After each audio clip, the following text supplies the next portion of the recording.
So, after binging about 20 plus hours of this season's Love Island USA, I've come away with one thing. It's that we, as a collective, absolutely suck at recognizing patterns of harmful behavior. It taught me that we are way too quick to overlook it, and I feel like we gotta talk about it.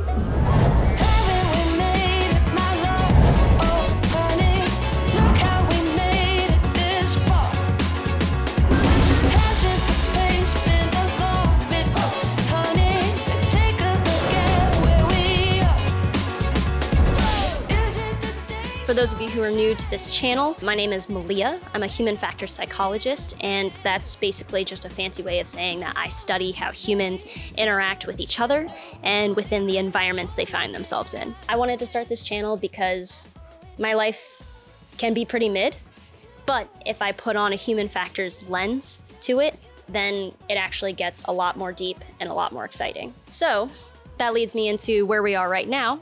I'm out here by the pool with Lauren, and we're pretending to live our best Love Island life. But really, the reason why I wanted to hang out here today is because I can't stop thinking about this season, and it's not for the reasons you're probably thinking. I've actually been pretty stuck in my head about it, because I think that this season has really showed us, or at least showed me, that most of us still don't know what toxic, harmful, and even abusive behavior actually looks like. All right. I think I'm gonna get in the pool.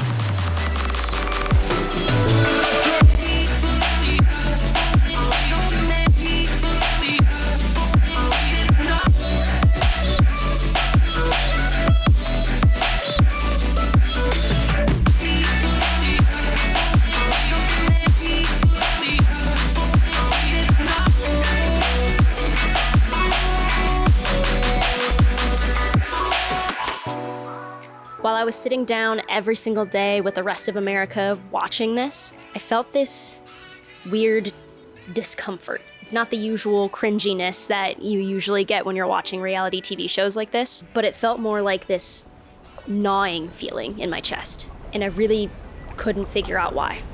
Because on the surface, it all looked pretty typical. There's tension, arguments, love blossoming, it's the usual stuff that you'll find on Love Island. But what really got me were the conversations that I found online, specifically on TikTok. My God, the way people were coming after this one islander in particular, picking apart her every word, every behavior, the way she sat, the way she spoke, and especially the way she handled some things, how she handled some drama. And honestly, I kind of found myself agreeing at first. I even caught myself thinking, damn, she is being a lot. She's very dramatic and she just needs to calm down. But taking a step back and realizing what exactly I was feeling and thinking to myself, that's when I realized it. I was slipping into old patterns that I thought I had outgrown. It is way too hot. I'm actually gonna go in the pool too.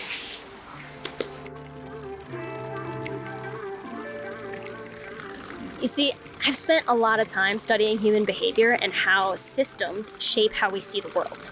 And one of the biggest things I've learned is this. We're actually not very good at spotting harm at all when it doesn't fit a perfect script, or it doesn't look the way we think it should.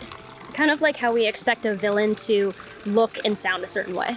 Loud, angry, overtly cruel, but harm doesn't always look like that. Sometimes harm comes quietly, like decisions that are always made at somebody else's expense, even if the person causing it didn't mean to. And that is what was happening on Love Island. The problem was that his choices over and over always came at somebody else's expense.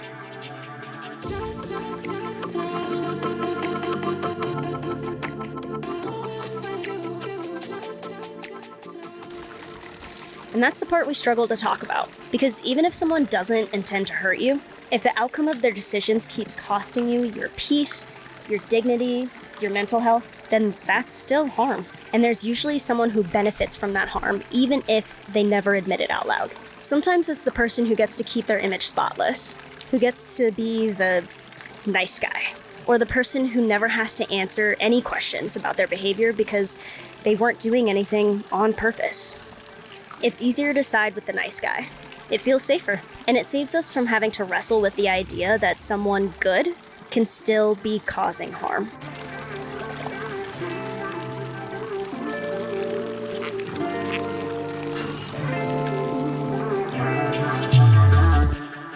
And then there's this whole idea about the perfect victim. It's almost like we don't want to believe when someone's being hurt unless they stay completely composed and calm and gentle. Never too angry, never too messy, and certainly never too emotional.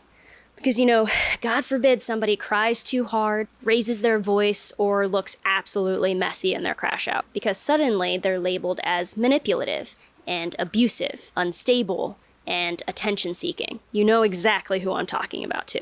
She was obviously reacting. She said so herself. Sometimes it was big, and yeah, it was definitely messy, but it was to real, perceived pain. But because her reactions weren't perfect, people decided that she was the problem. And it's wild because I watched and I felt myself fall for that, too. If I'm being honest, Lauren was the one that had to call me out on it. Even with everything I learned, I still found myself thinking that she was being exhausting, and I was defending him thinking that he was just trying to keep the peace and move on. But if you zoom out and step back, the truth was, he kept making decisions over and over that chipped away at her. Those decisions left her doubting herself and isolated emotionally. And yet when she was expressing herself and trying to talk about it, she was labeled the villain. She was labeled the problem. Yeah, I'll keep you safe. Yeah, I'll keep you safe. I'll never let you go.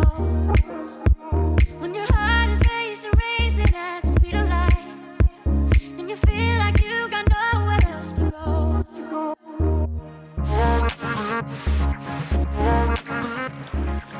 I think what makes this so tricky is that harm doesn't have to be malicious in order to be real. You can still be a good person with good intentions and still cause harm if your choices end up costing someone else more than it costs you. And I think we as a society and as viewers are really bad at clocking that. Because we want harm to be obvious. We want a smoking gun, and we want a traditional villain. We are so uncomfortable with the idea that harm can still come from people who seem nice. So instead, we judge people on how they react to being hurt, rather than looking at what caused the hurt in the first place. We tend to give the benefit of the doubt automatically to someone who is calm, cool, collected, and good with their words. And we tend to punish the person who's visibly struggling. Anyway, all of this is reminding me how easy it is, even for people like me who study this stuff, to get pulled into the surface narrative. And honestly, it reminded me how important it is to ask deeper questions, to ask the right questions. Questions like, who is actually paying the price here? Whose needs keep getting prioritized? And who is benefiting from the chaos and from the narrative that's being painted? I guess I'm sharing all of this because it made me realize that we have so much to unlearn as a society. We have to unlearn how we go about recognizing what harm is and what harm isn't, and about how complex human dynamics can actually be, especially when good intentions and actual harm collide. So yeah, that's where my brain's been at since I've been out here and pretending I'm on Love Island myself. Let me know in the comments if you've actually been watching, or if you've somehow made your way all the way to the end of this video and you haven't watched a single minute of Love Island, but you've caught yourself in real life situations accidentally siding with the wrong person, only to realize after the fact that that's what you were doing. Then let me know too. There's no shame, because we're always learning and unlearning. So yeah, don't forget to like, subscribe, and drop your comments below. I'd really love to know your take. But for now, I'm gonna go back to my floaty. Peace.